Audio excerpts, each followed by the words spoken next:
Welcome to those that have joined us and to those that will join us as we proceed. I'd particularly like to welcome our keynote speaker, Jeff Schott, Senior Fellow at the Peterson Institute for International Economics, who I've known for many years. Those who were on the line earlier heard us chatting a bit, reminiscing, and I think when it comes to US trade policy, I continue to learn from Jeff, and I'm sure that's going to be the case today as well, because there's a lot going on in that space. I'd also like to welcome Lisa McCauley, CEO of the Global Trade Professionals Alliance, who has a good interaction, I think, with AmCham here or based in Sydney.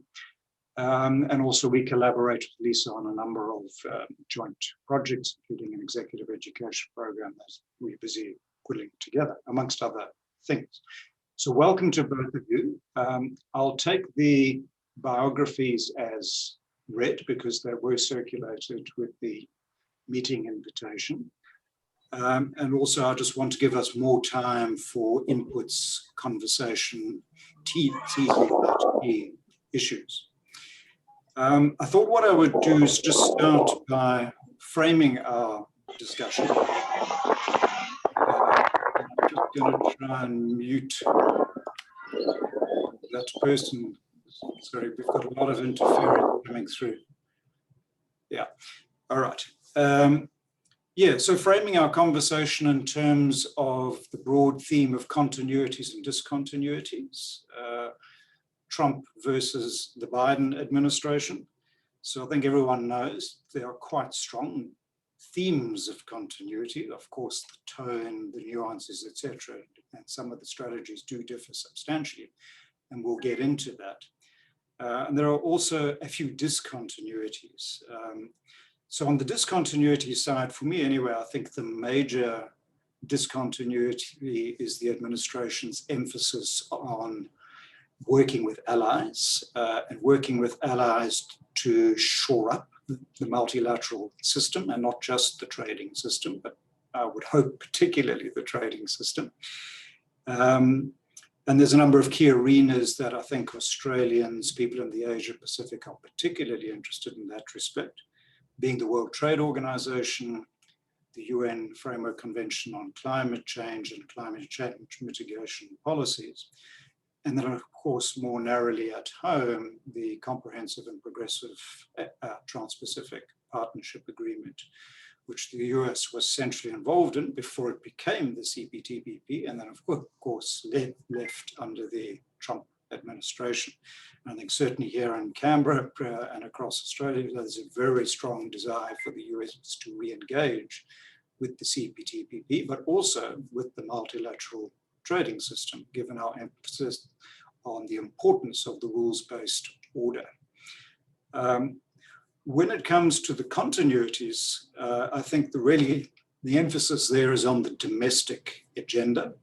And whether we're talking America First or Build Back Better, the emphasis is really on building the American economy, putting workers first. I think that's quite a strong continuity. But of course, the Biden administration has a different and more inclusive agenda, perhaps, associated with that. The emphasis on rebuilding American infrastructure for Americans, obviously, but also to compete more effectively internationally. And on that front, there is another strong continuity, which is the emphasis on competing particularly with China. And that connects to the multilateral agenda and working with allies. So continuities, discontinuities, lots on the table. The administration is reviewing its trade policy. We know that. We're waiting to see what emerges, hoping to get some key insights from Jeff. And I guess the kinds of questions we're all asking in this part of the world is, what does the priority list look like? And particularly from the standpoint of the international component of the administration's trade policy. And then, of course, what's the sequencing? So what's going to move first? And then finally, the political economy of that. What are the prospects for success of particular things, such as the US rejoining CPTPP, putting my optimistic hat on. So that's broadly where we're going to go. The way we're going to proceed is that Jeff is going to speak for 10 to 15 minutes. So we want to give him time to sketch out some key issues. I'll then follow up with a couple of questions on key points that occur to me as Jeff is talking, and we'll engage in a bit of a dialogue, not for too long. Then Lisa, who will be listening very carefully, of course, will then come in and discuss what she's heard from the Australia Asia Pacific standpoint, and of course the interests of Australian business of this loom particularly large. And then finally we'll turn it over to questions and answers. And just on that, I think everybody joining us is no stranger to Zoom and these platforms. So please make use of the Q&A platform, particularly if you want to pose a question.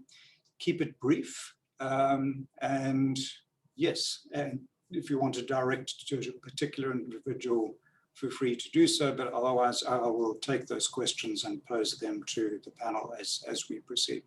So I'm looking forward to the conversation, but particularly looking forward to Jeff. Jeff, sir, over to you.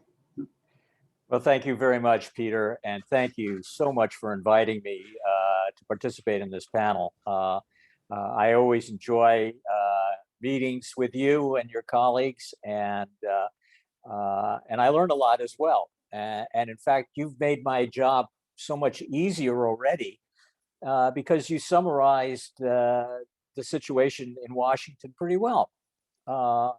And I would not disagree with a word you said about it. So let me just add a little embellishment to justify my place on the Zoom screen here.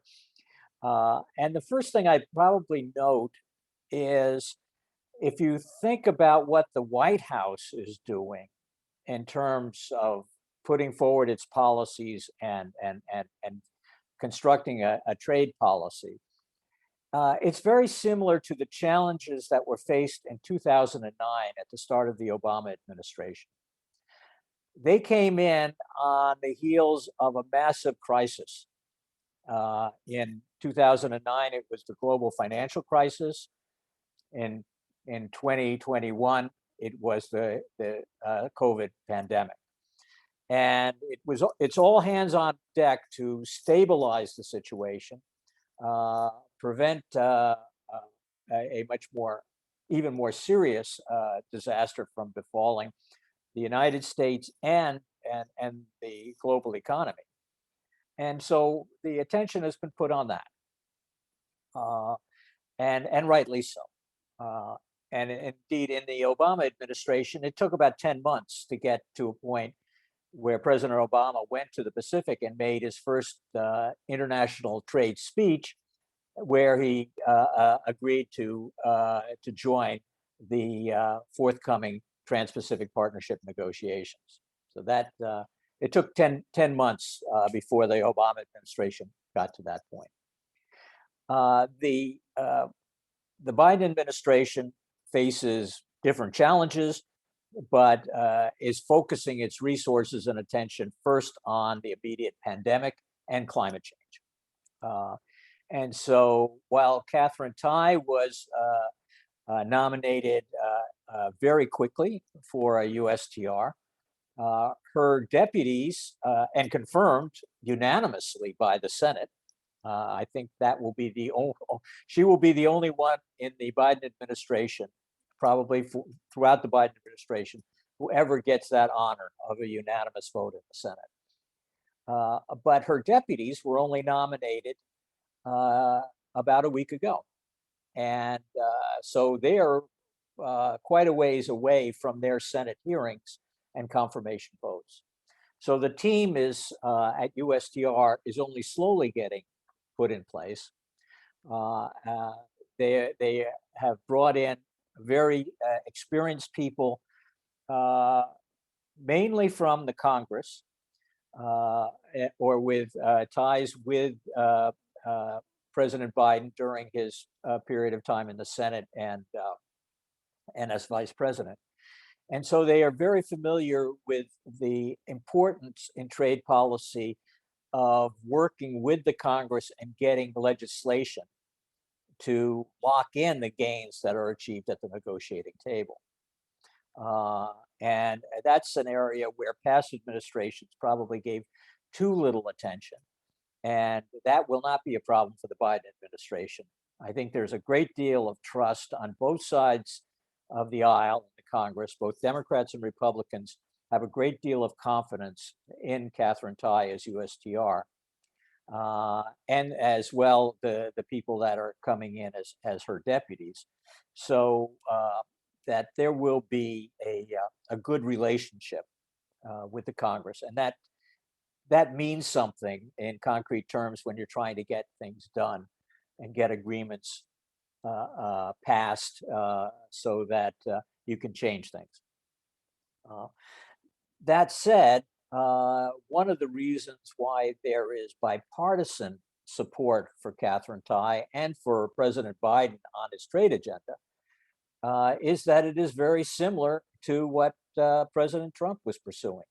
The key supporters and the biggest supporters of President Trump's trade policy were the trade union leaders. And of these, of course, are key leaders in the Democratic Party who have helped President Biden get elected. So you have that similar political base, but it also means that there will be a continuation of quite a few policies. There will continue to be confrontation with China on trade and investment. Very likely, the trade war tariffs are likely to remain in place for at least the near future. We can talk more about that. There will continue to be export controls on high technology products and a screening of Chinese investment in the United States. Those will perhaps even be more comprehensive, though recalibrated so that they are more effective in safeguarding legitimate national security interests and not blocking dual-use trade. The national security import controls on steel and aluminum are likely to stay in place for a while because they're protecting constituencies that are very important for President Biden. And perhaps I should say this now, but I'll probably repeat it several times today. The Democrats have the majority in both houses of Congress, but it is razor thin. In the Senate, it's a 50-50 vote that is broken by the vote of the vice president. So there's no room for error. You lose one Democrat, and none of the Republicans come with you, and nothing gets done. In the House, the majority is very slim, a handful of seats. And so there is a great deal of attention placed on what will happen and preparing for the 2022 midterm elections, when normally the incumbent faces a loss of some seats in the Congress. But that, of course, would mean the end of any legislative agenda for the Biden administration in the first term.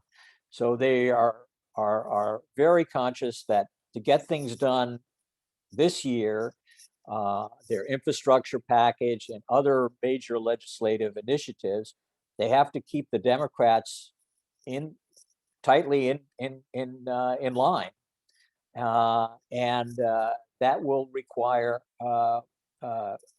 bending a bit to many of the constituencies that do not favor an open international trade policy. That's why you saw President Biden say in his first speech to Congress that Buy American is the way to go, and he was going to strongly enforce Buy American policies.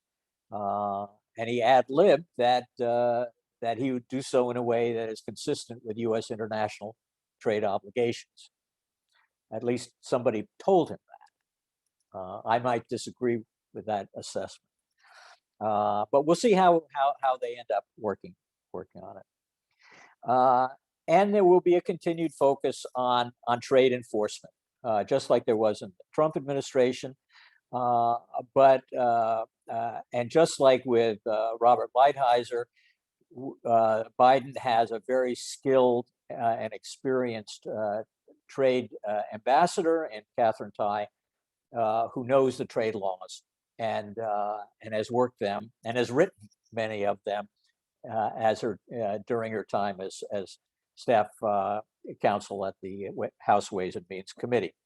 So if there's one thing that the Congress expects her to do, and one thing the president expects her to do, it is to enforce U.S. trade laws, intellectual property, trade remedy laws, new provisions on currency misalignments.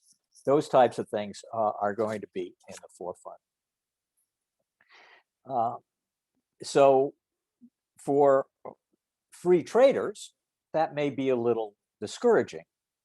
But then there is the other side of the coin, the shiny side of the coin that you talked about. And there will be notable differences in the content and implementation of U.S. trade policies. First, with respect to U.S. global engagement, which will be much more constructive than during the Trump era, and will be one of partnership, not America first, it's my way or the highway. And that has been received very well. There's been overtures by the president, by Ambassador Tai, by Secretary of State Blinken, and others to work with our allies to ensure that we have a common front. And part of it is to achieve the many difficult goals on global issues, in the global commons, that we have to work on. First and foremost, on emphasis on trade and climate. And there, I think there's already been quite a big effort in the Global Climate Summit to move forward with friend and foe alike. And this is one area where the Biden administration needs to work constructively with China and has been willing to work. And Special Envoy, former Secretary of State John Kerry, was in Shanghai just a few weeks ago. And those meetings were successful and led to President Xi Jinping participating in the virtual Global Climate Summit that President Biden hosted.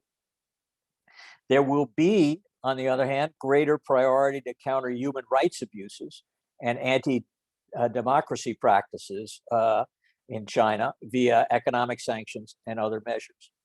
And that is going to create many more frictions with China as the last year's Hong Kong Autonomy Act gets implemented and leads to more restrictions against Chinese individuals and entities. And as legislation wends its way through Congress to deal with forced labor in the Xinjiang Autonomous Uyghur region. And that's already led to restrictions, blocking of goods at the US border made in Xinjiang. It's only going to get worse. And this is something where the United States is going to put its money where its mouth is, and it is going to risk the ire of the Chinese on that. I think the Chinese understand this, and it's a question of compartmentalizing the areas where we can work together, where we're going to be very tough competitors of each other, and where there's going to be clearly an adversarial relationship. Those three are going to have to exist together. And I think it's in the national interests of both the United States and China that we do be able to put some of the problems in different silos and prevent issues on human rights from blocking the critical importance of us working together on climate change. So that's going to be a challenge, but one that I think I'm optimistic about, because it's something that the Chinese need to do as well. And so we'll see how that goes. The other area of major difference is the Biden administration really cares about the multilateral trading system, and recognizes the importance of that, even though it needs renovation. And so the question of the timing of the renovation and what needs to be done, I think we can talk about tonight. But it's something where the U.S. Wants to be engaged, but it is not the #1 issue on the agenda. And indeed, the deputies were named at USTR, but were nominated, but not the deputy that is the U.S. ambassador to the WTO. That slot is still unfilled. Now, hopefully, there are some names, and very good names, that are being vetted and going around the Washington rumor mill. And so there are some good people being considered for that post. So I'm not too pessimistic about that.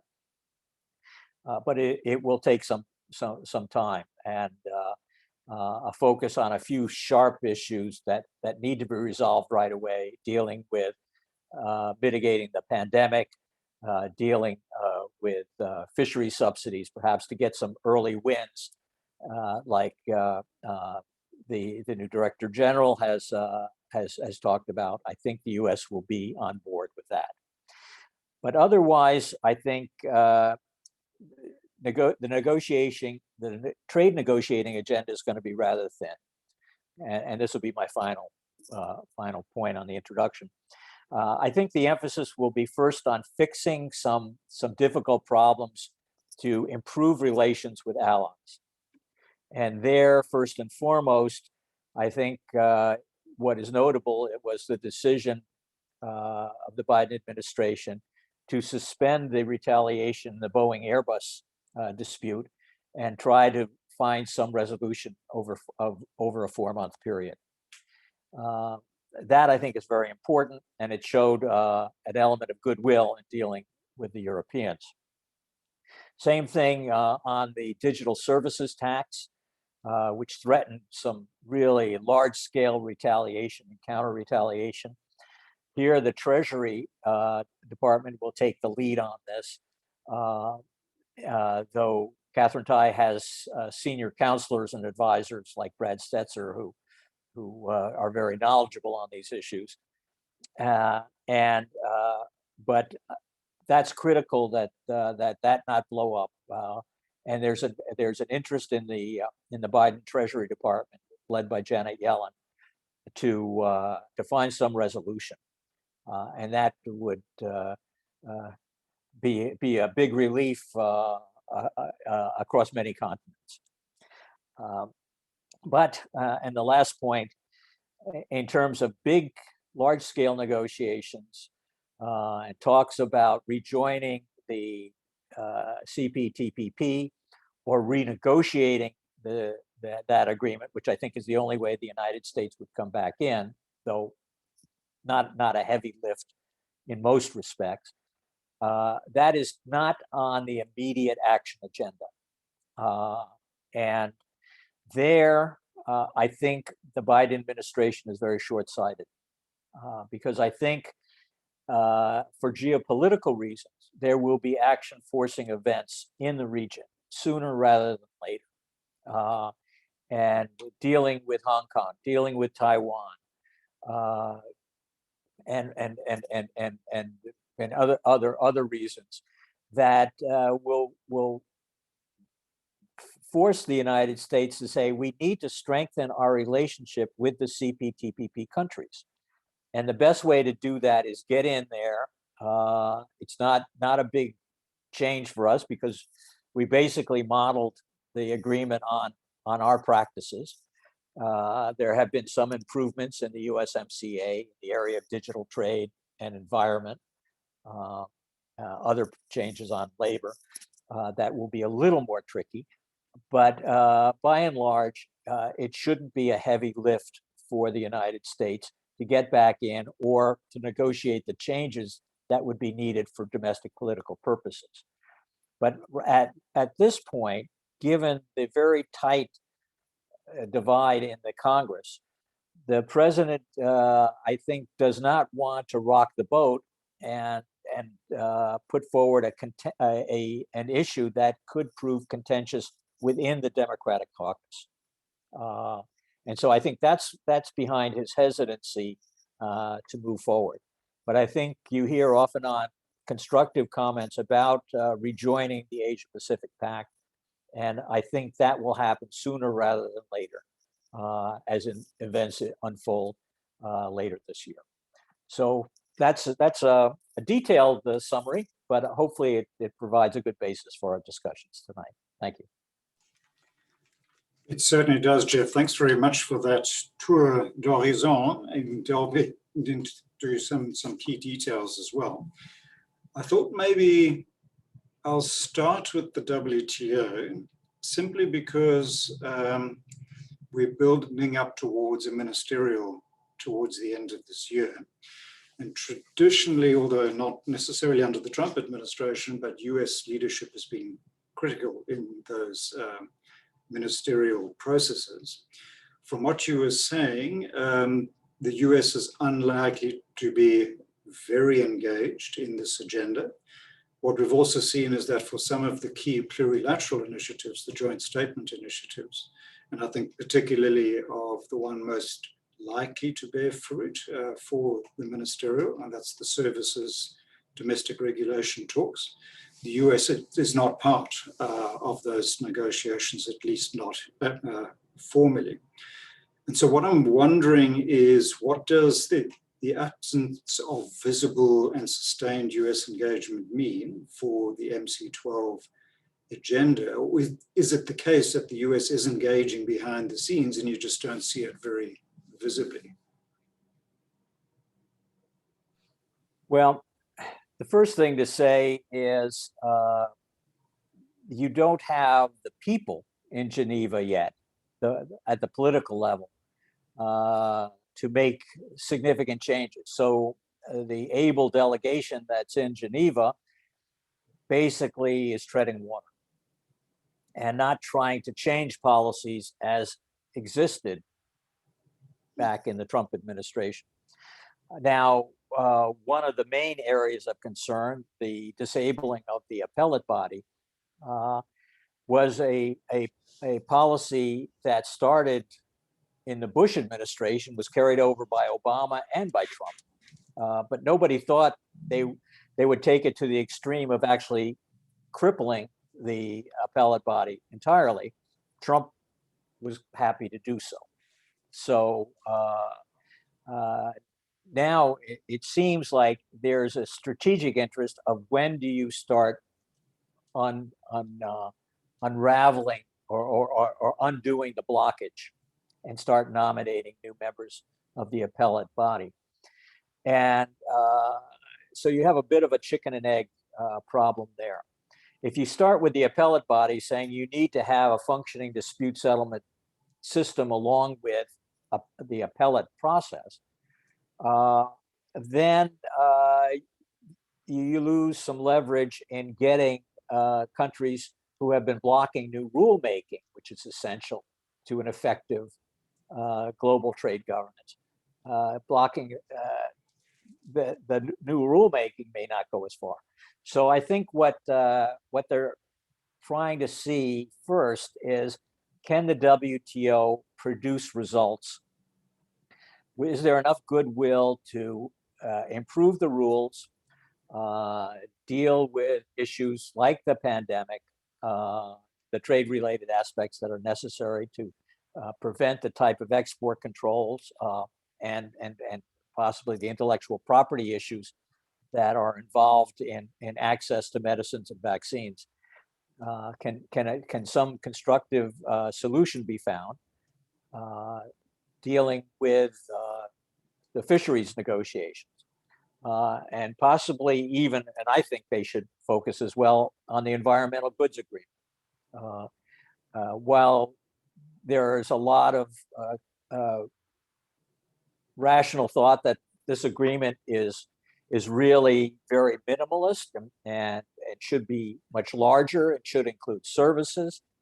I think for the purpose of 2021 and the start of Ngozi's term in office, it would be very useful to at least get agreement on a bare bones list of products that you can build from.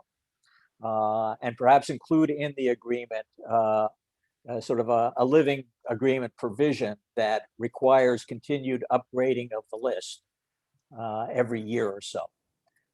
So that more and more products get added to the list. But it's crazy. This agreement should have been concluded in December of 2016. But for Chinese obstinance on bicycles, and as a result, we're not making progress on the dissemination of green technologies in developed and developing countries. So I think that that's important. The fisheries negotiations, which have been going on for a while, are going to be more difficult because of the interest by developing countries, important developing countries like China and India, in seeking special and differential treatment. And they're big subsidizers. So what they're doing can destabilize fish stocks and contribute importantly to overfishing, overfish status in important parts of the oceans. So that's not a viable result to just say we're going to give this blanket special and differential treatment. There's going to have to be a way of finding a solution there.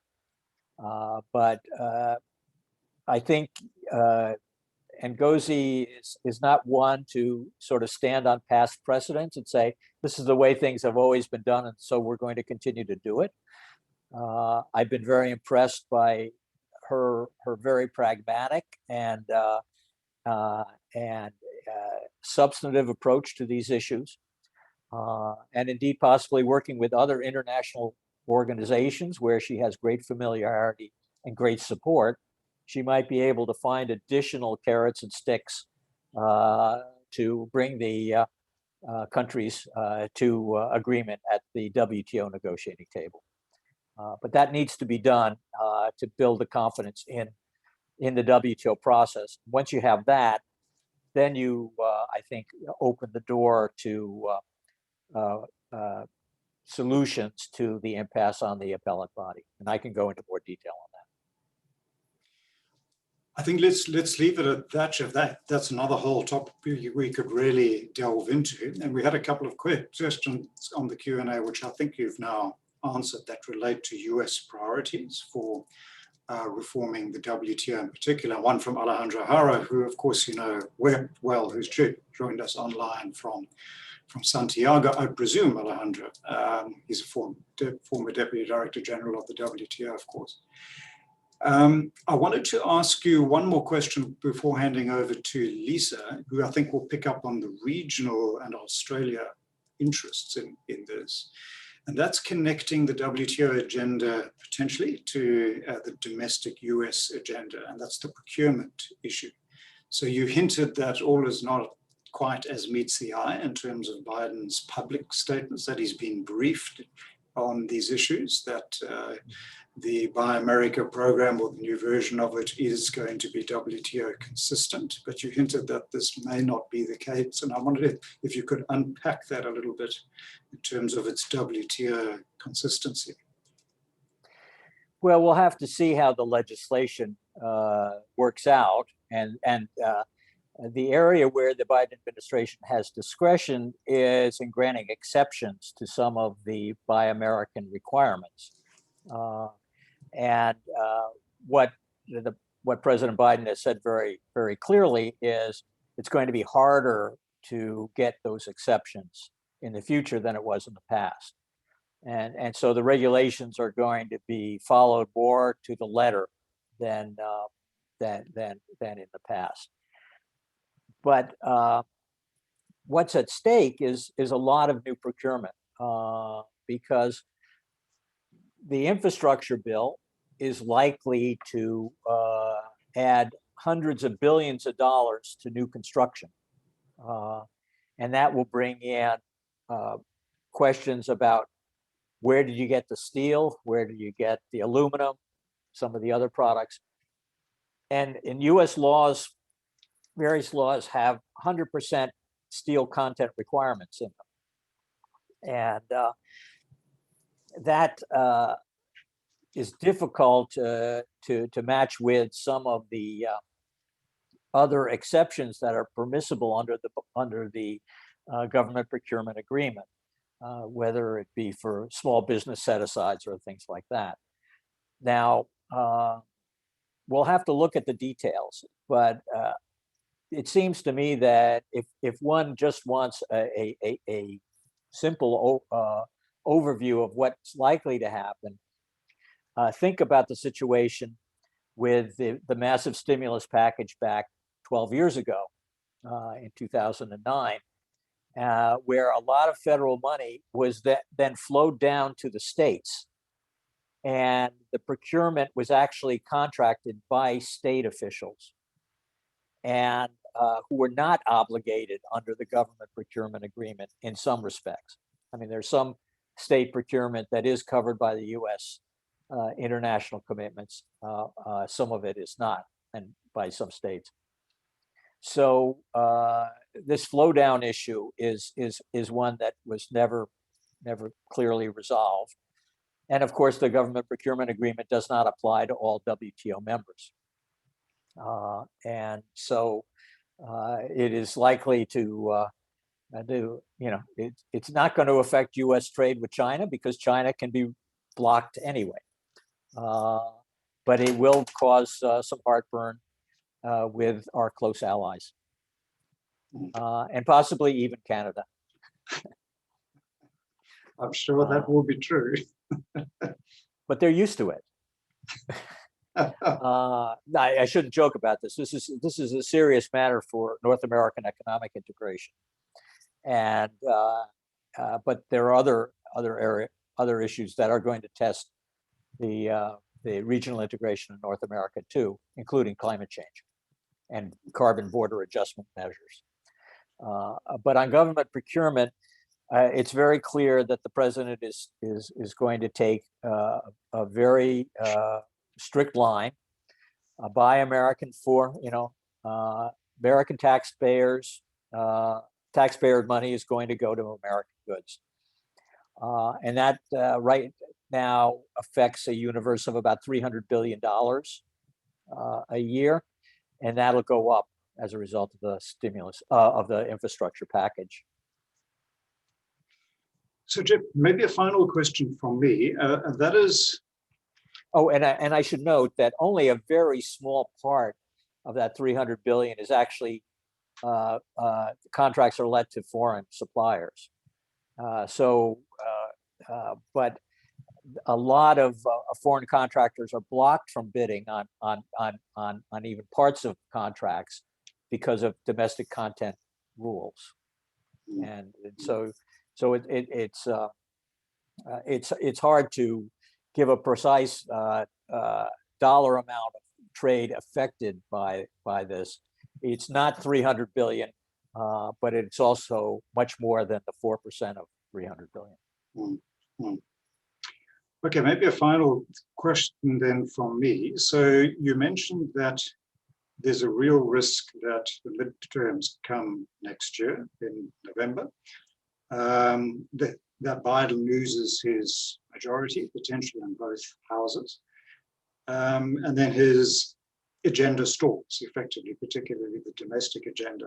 And I guess the question that many allies are asking is, can the US be trusted to deliver in that context? On the one hand, it's great to have the US re-engaging with allies and with the multilateral system.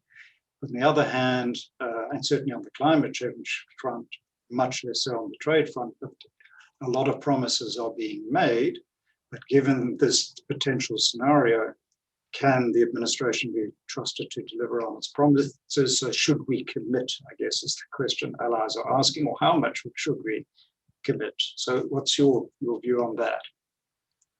Well, very simply, if the president loses control of Congress after the midterm elections, his legislative agenda is dead, but not necessarily his ability to govern, because you can govern through executive order and regulation, much like President Trump did. So the impact on U.S. trade policy, I think, will be relatively minor either way, because the trade policy it has an element of bipartisanship to it. But you're absolutely right that the biggest challenge comes in what happens with climate policy, because U.S. climate policy has turned 180 degrees. And if the Republicans come back into office in 2024, then all bets are off on U.S. commitments on that, because they are basically become a party of climate deniers. And that's really a sad reflection on the state of U.S. politics. Okay, so I'll turn it over to Lisa Macaulay now. Lisa? Thank you so much, and Jeffrey, thanks for such a great overview.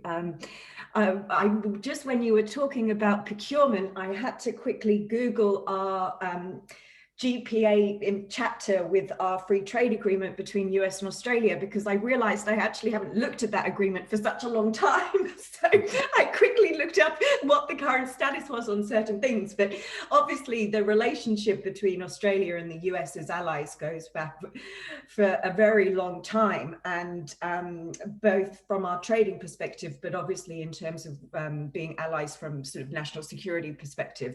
But I did just go and check, and obviously, whilst we do have a free trade agreement with the United States, we aren't obviously considered a designated country under the US Trade Agreements Act for the US government on procurement.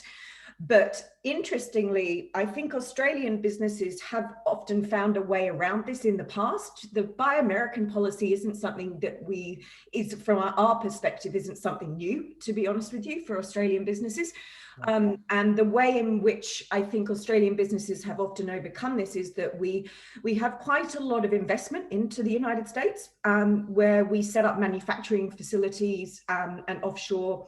So we actually, a lot of our Australian businesses have manufacturing presence within the United States, and they've often been able to come around some of these issues because of that.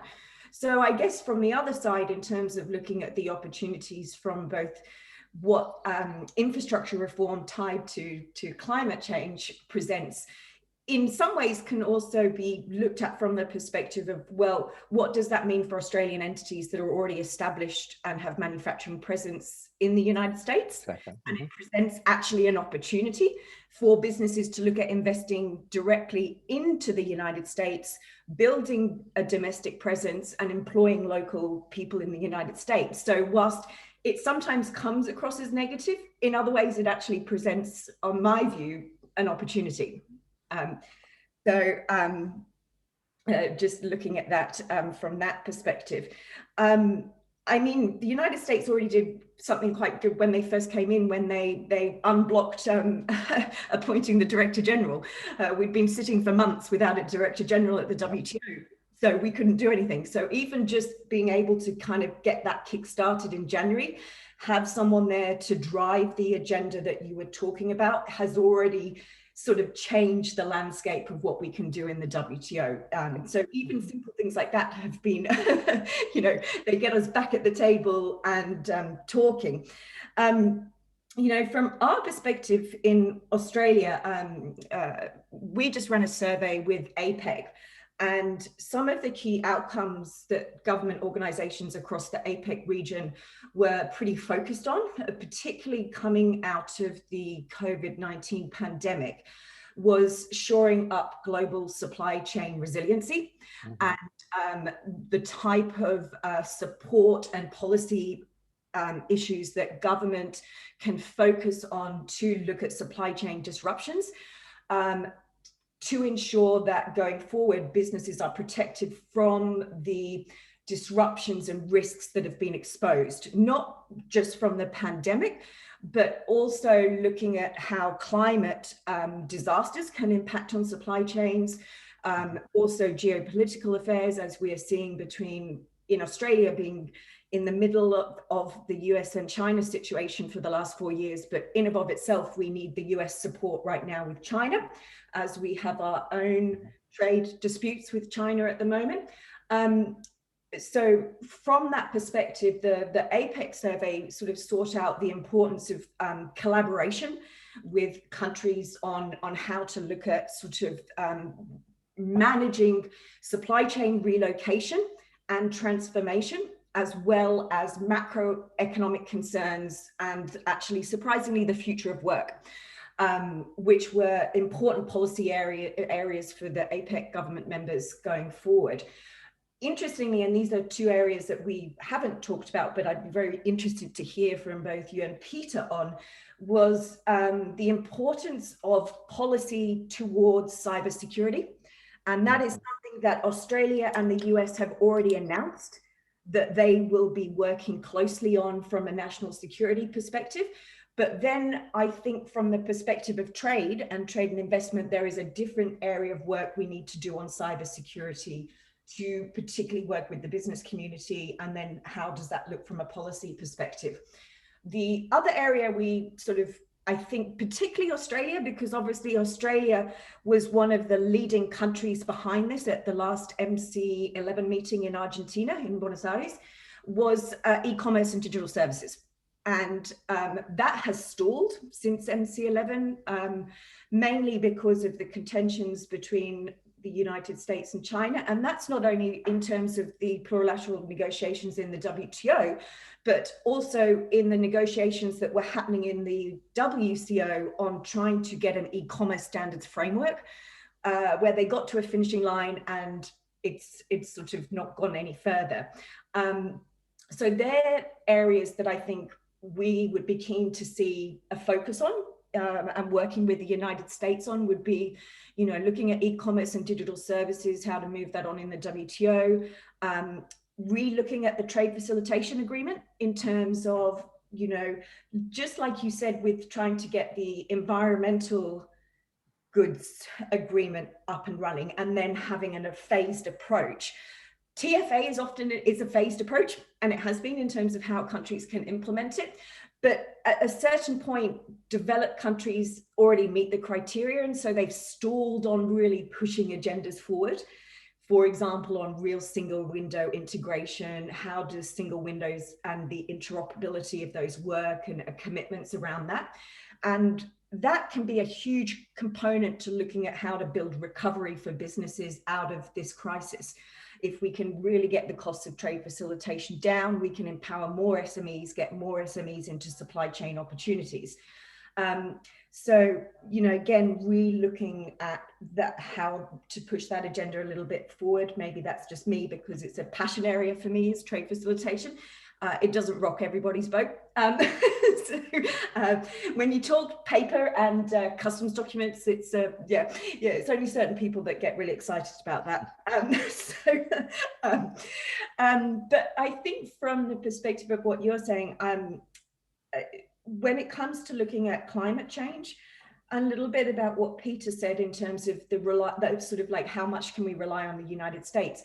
Firstly, it will take the US to drag Australia a little bit into this. We're a little behind, if I can be honest with you.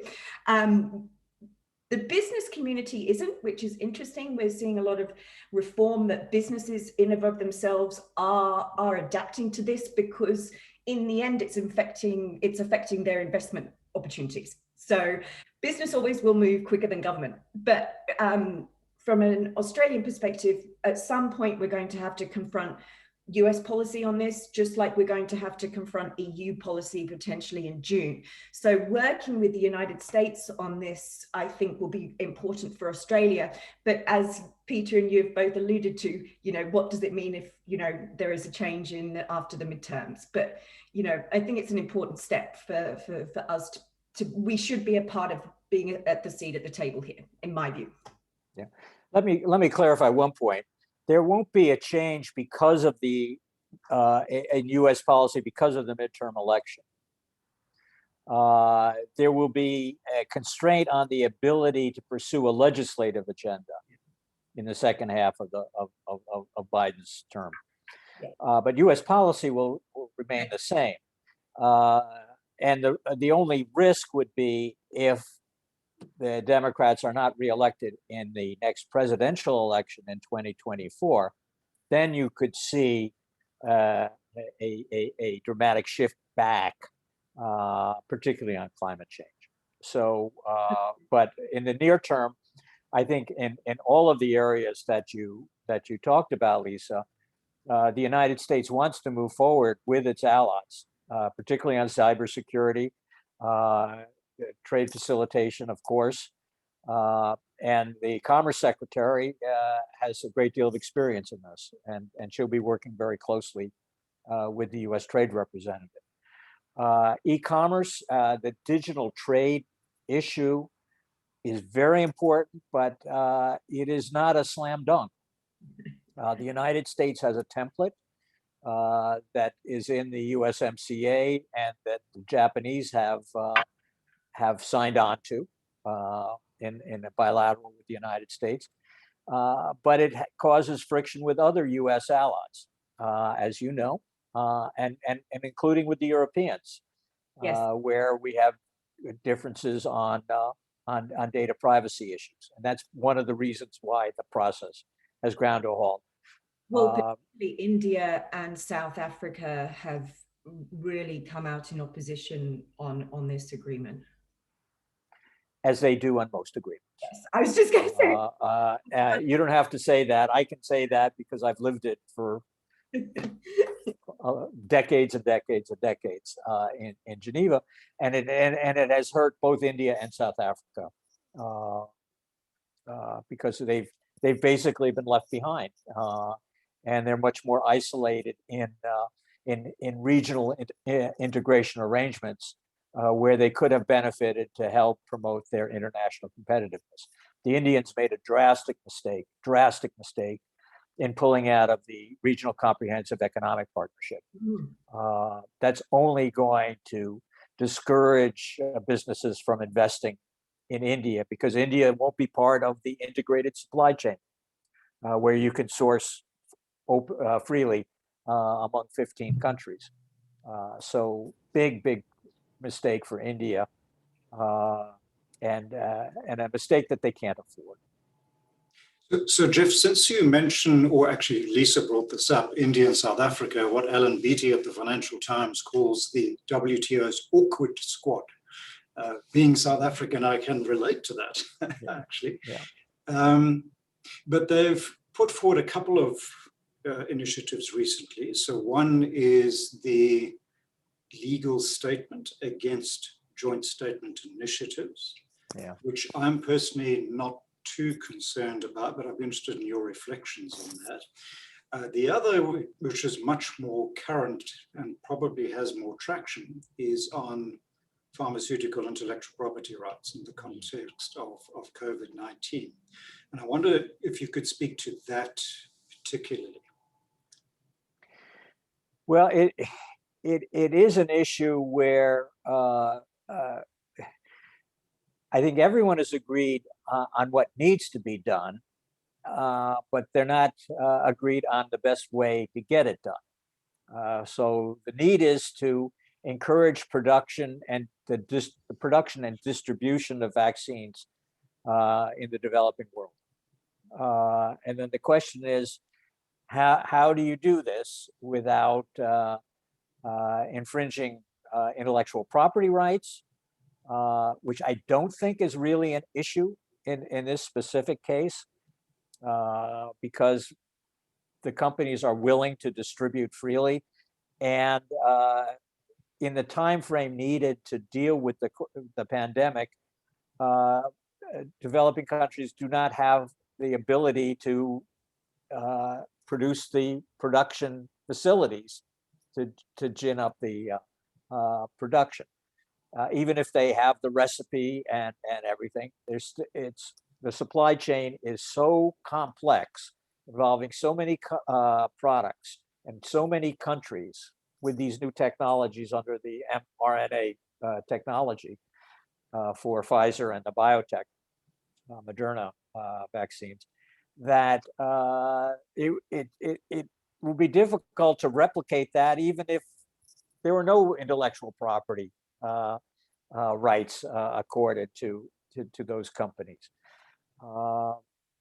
So it's more important, I think, to find a way around both the export controls and the national, vaccine policies, what my colleague Chad Bown calls vaccine nationalism, that are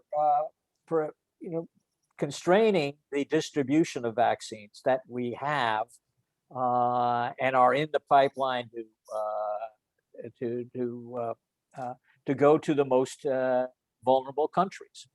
And as we're seeing now in India, if you don't deal with the problems all over the world, the variants of the virus will continue to evolve and come back and affect your own population. We now have Indian variants in several states in the United States, and I know there's a big concern about travel between Australia and India, even for citizens, because of concern about infection.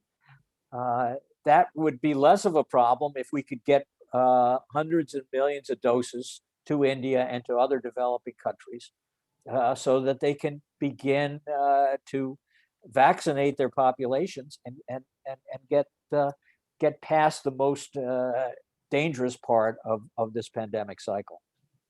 Yeah.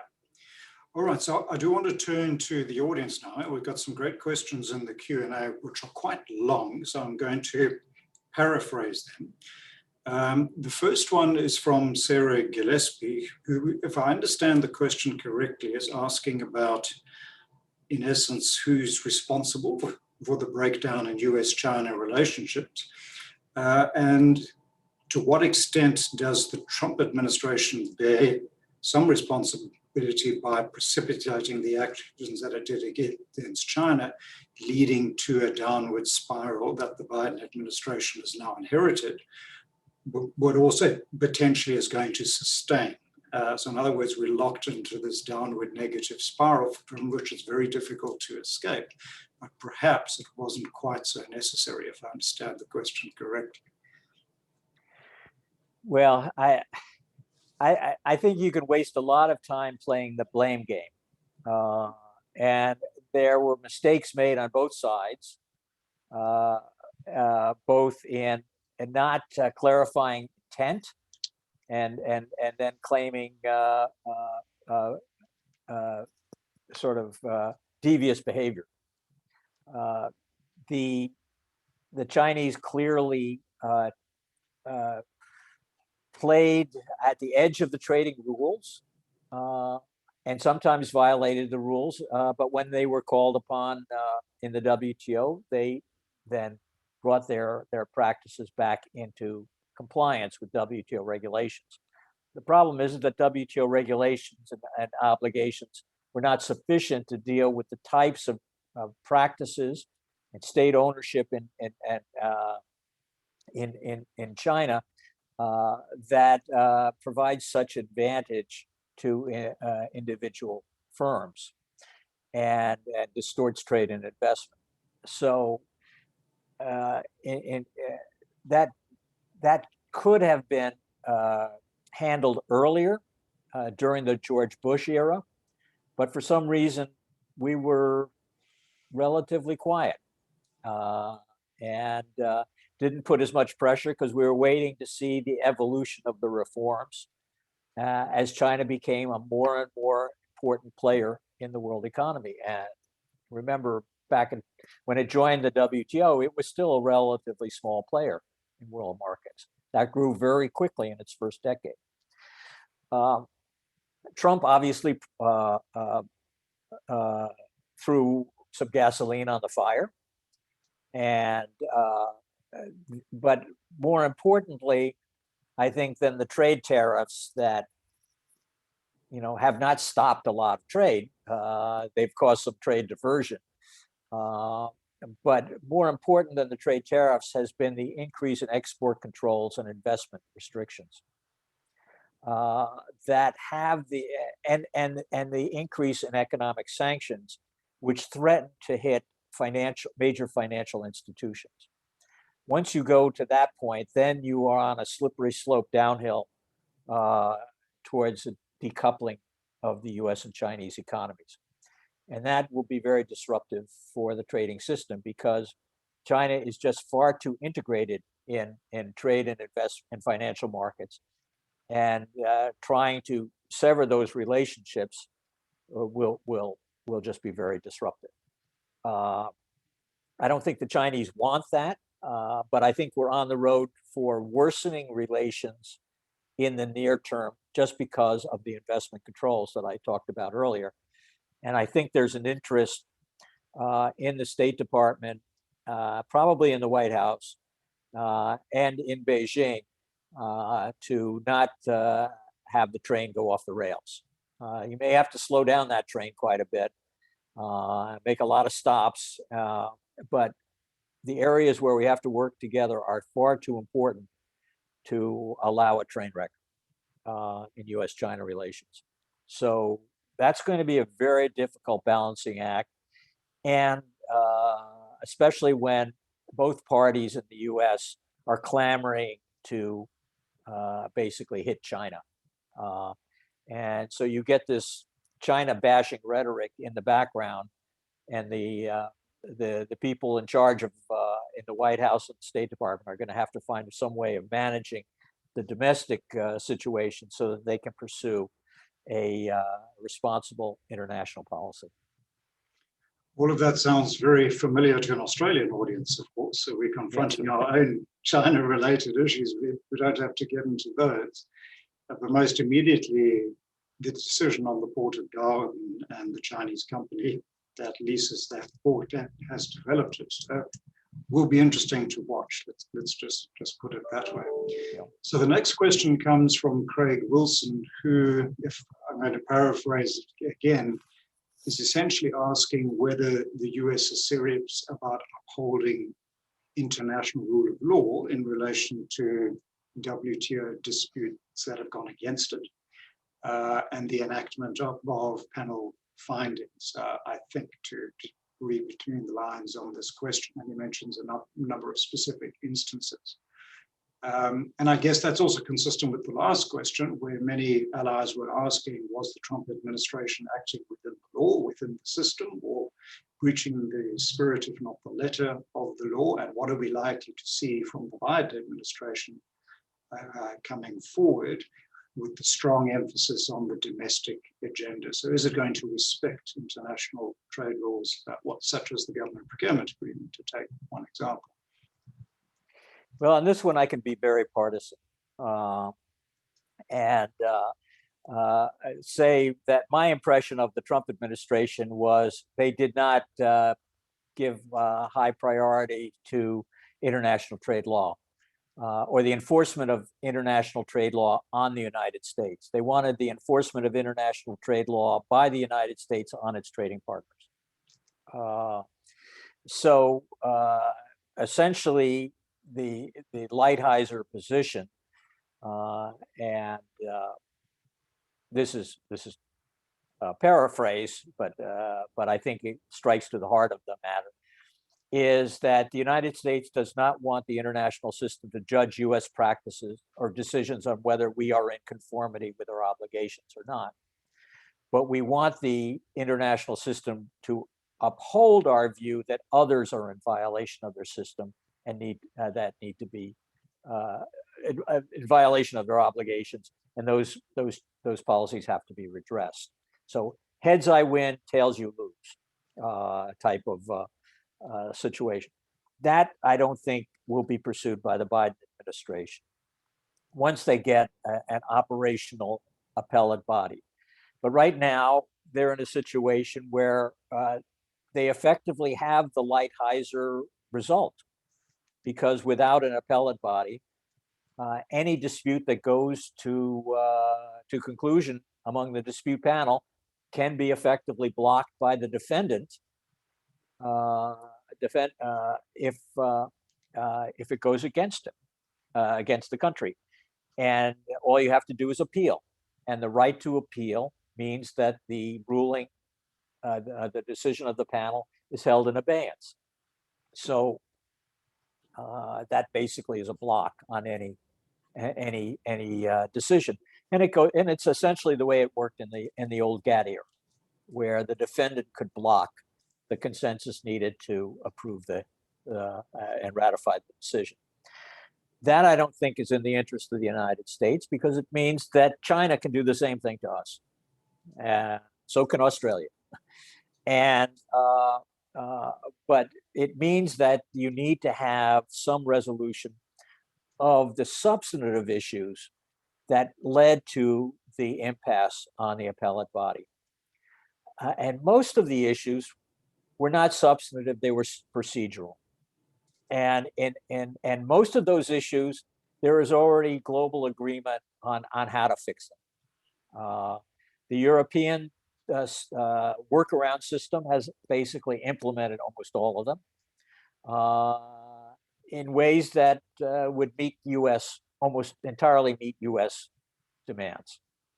But the US has not accepted any of these offers to negotiate on these issues until the substantive issue of, in shorthand, judicial overreach is addressed. And judicial overreach can come in a variety of circumstances, but most of the areas of concern to the United States have been in cases where the appellate body has overturned panel decisions in the area of trade remedies. And so we have a situation where a sector of cases before the appellate body has led to the effective disabling of the enforcement system of trade law in the WTO. And the clearest solution, practical solution, in my view, is to find some way of carving out or creating a safe haven for rulings on trade remedy cases, and let the rest of the world body of cases proceed under the reformed procedural rules. But you basically deal with almost all of the judicial overreach if you find a solution to trade remedies. And that would be the pragmatic way to do it. And then you could appoint more judges. And with the backlog of cases, I think the Europeans have a point that maybe you need more than 7 judges to handle the caseload. And that would allow representation for judges from broader membership of the WTO, which I think would also be equitable. Okay, great. Then Brian Clark, who's with the Chamber of Commerce here in Canberra, in essence asks, is there a real future for the WTO? Well, the future is a lot brighter for the WTO than it was 6 months ago, before the United States unblocked the decision to appoint a new director general. I think she is the right person for the job. Very impressive, but with the skills in trade and finance that are so critical to understanding not only the trading system, but the business community and the international investment environment, and how it is important to serve the development needs of the vast majority of WTO members. I can remember having those types of academic discussions in the GATT back at the end of the Tokyo round, and discussing it in the OECD. How do you merge trade and finance, or trade, finance, and development issues? And there was never any success, because the representatives that came to the WTO or the GATT before it were from the Trade Department, often from foreign ministries, didn't have a strong business background, to be very frank. And getting someone with a finance, trade, international development background and who is willing to take the risks of being an outspoken advocate for international development at the helm of the WTO, I think is a refreshing change, and can lead to the types of successes that are needed to get the WTO back into the ballgame. But right now, that's difficult, and we'll have to start with the more focused, concrete agenda that Ngozi has put forward. But it is also going to require cooperation among the major trading nations, and that's where you get a problem. And some of the issues, the United States and China will work together, as they did with the Trade Facilitation Agreement. If you remember from Bali, it wasn't China blocking the Trade Facilitation Agreement at the end of the day, and China accepted obligations far in excess of most other developing countries, but it was India sitting on its hands until essentially Mike Froman shamed them into unblocking an agreement that everyone else wanted. And so India is more of a problem, and I'll leave the assessment of South Africa to you, Peter. Well, yeah. So what I like about Ngozi, apart from her very forceful and substantive character, she's a real presence, is precisely that she's not a former trade diplomat. So she's not imbued in the mercantilist calculus of the WTO. She brings a much broader policy perspective to bear. And I think you've seen that reflected in her cabinet that she's now assembling. So this is a group of people that has some of those skills, and that's obviously important in the Geneva context.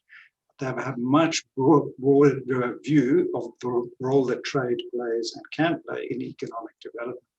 And she will ask, I think, the naive questions of the WTO members from that point of view. So why are you taking that position? Is that actually in your interest? Is that what your finance minister and head of state are saying back home? You've seen this, Jeff, in the Geneva context, and I've seen it before, where you'll have, let's say, an African ambassador say one thing in Geneva, but you go to the capital a week before, and the finance minister saying something very different about the role of a particular trade agreement. So there's this discontinuity also between capitals and the Geneva bubble. I think what's interesting for me about the joint statements initiatives is they provide that opportunity for relatively safe dialogue, and it's a broader conversation that brings in these other policy elements, and they're moving at a relatively relaxed pace to enable all to participate, at least the ones that I'm familiar with. But then that does raise the question about the awkward squad and their legal intervention on the legal status of the joint statement initiatives. And I'm wondering what your view now is on that particular issue. Well, that's going to be a diplomatic, requires some diplomatic gymnastics in Geneva.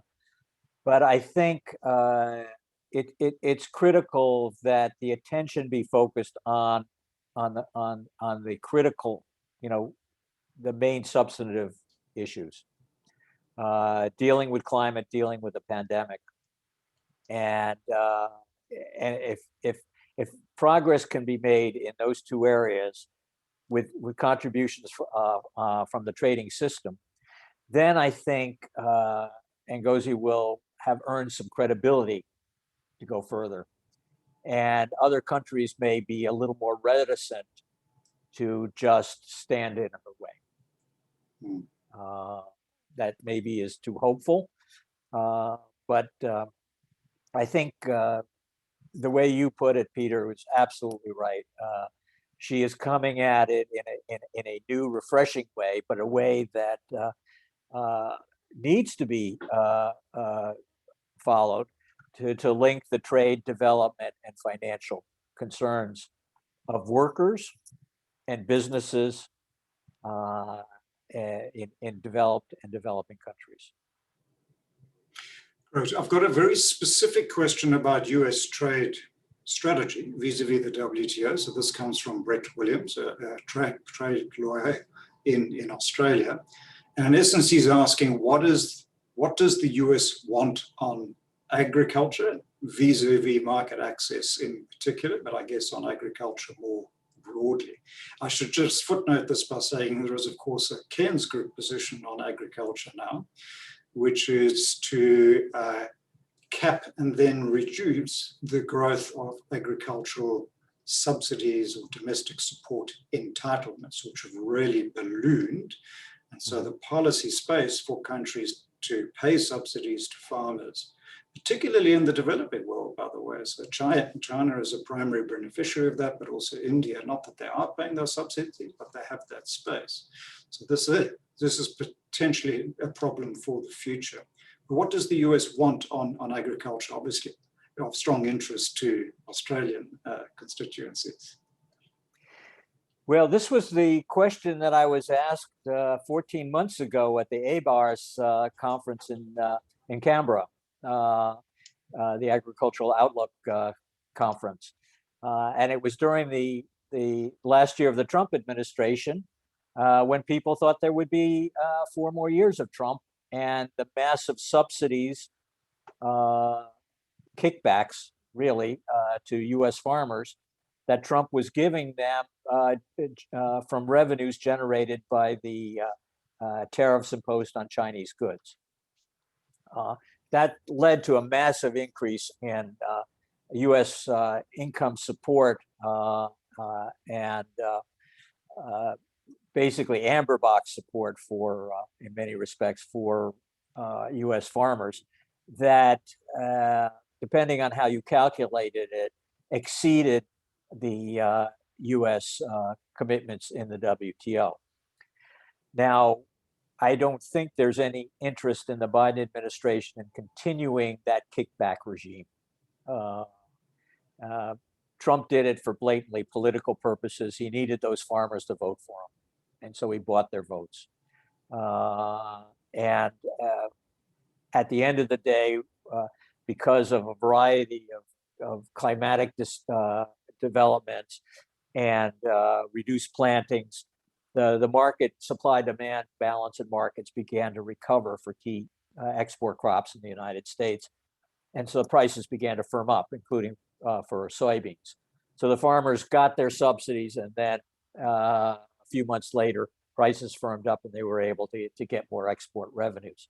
So they're at least the ones that could survive the volatility of the Trump era, those they're doing okay, but they're not the main constituents of the Biden coalition. And I'm not sure that they've given a lot of hard thinking yet to how they would want to pursue agricultural trade negotiations, because those trade negotiations are not on the first page or two of the agenda of the Biden administration. So they certainly want a reduction in foreign subsidies that compete against US products. But I don't think the negotiating agenda has been developed in that detail, because they're not there yet. When they start looking at specific trade negotiations, hopefully first with the CPTPP, but possibly also with the United Kingdom later rather than sooner, then they'll have to focus on specific market access issues in agriculture. Right, I'm going to start to draw a line under it now and perhaps invite Lisa to provide any reactions to what she's heard. So summary remarks, Lisa, if you have any. Yeah. Oh, thank you, Peter and Jeffrey. I won't take up too much time because, you know, everyone's more interested in hearing from Jeffrey on the US side of things. So that's what everyone's here to say. But, you know, everything that you've been talking about is really encouraging. And I support both what Peter and Jeffrey said about the new Director General and this focus on bringing in developmental economics and the financing side. I know that Mark Oban has done great work on trade finance within the WTO, but to speed that up, particularly because global recovery first is going to be getting people vaccinated, but the second is women have been disproportionately affected by this crisis. And so we need to look at a recovery that's more inclusive, a global inclusive recovery that also brings gender into the mix if we're going to create jobs and more stable jobs, particularly in developing markets. So, you know, from my side of things, it would be nice. I think the US is not currently a member of the MISMES working group. I know they do participate on the sidelines. But the work that they do on supporting MISMES, gender trade and aid for trade initiatives, I think will come along afterwards because they'll be vitally important for getting the whole of the global economy and a more inclusive economy growing as we come out of this. But thank you so much, Jeffrey, for all your insights. Just fantastic to hear them. Well, thank you, Lisa. I can assure you, though I don't speak for the Biden administration at all, that this is a key concern that they have. And there's an understanding of the need to advance the engagement of women in the economies around the world and improve the situation in the United States as well. And President Biden has made it very clear that he was going to promote those causes by his example, which he has done in his cabinet, and which he is doing through the policies that he wants to pursue through the State Department and U.S. Agency for International Development and elsewhere. So I think we're the United States will play a much more constructive role than it has in the past in these areas. The concern, of course, is how to deal with the tricky problem of bringing the major trading countries together. When you have such cross-cutting economic and security interests and overlapping economic and security interests. And that comes about most starkly when we deal with China, because excuse me, because of our concern about human rights and developments in Xinjiang. And the suppression of pro-democracy supporters in Hong Kong, but also, and this is an area where Australian concerns are very strong indeed, in developments in the South China Sea and in the Taiwan Straits, which come at it more from a national security political direction, but affect vital economic interests as well. So how do you balance these? And I think there needs to be clear signals. There has to be continued dialogue. There has to be some consistency, not the volatility and the freakishness of tweets that were a surrogate for an integrated policy over the past 4 years. That's very dangerous when your partners and your competitors don't know what you're going to do and don't know if you're going to do things rationally. that makes you look a little bit too much like North Korea. And so I think we now have back in positions of power people who are thinking before they're acting, and they're not tweeting before they're thinking, and they are also consulting before they put policies in concrete. And I think this is enormously important to rebuild because the foundation of U.S. leadership is, as Peter spelled out so clearly before, is a little shaky because of the volatility of U.S. politics. U.S.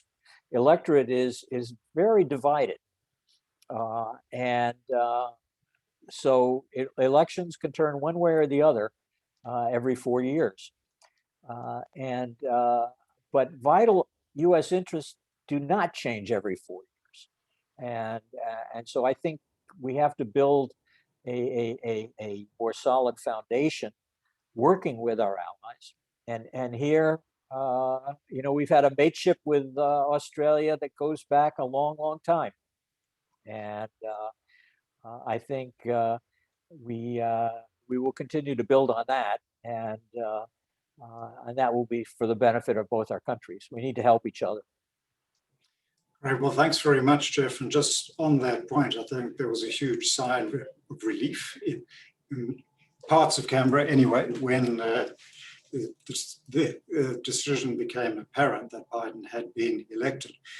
But there's still that underlying uncertainty, of course, about the sustainability of the current approach, let's put it that way.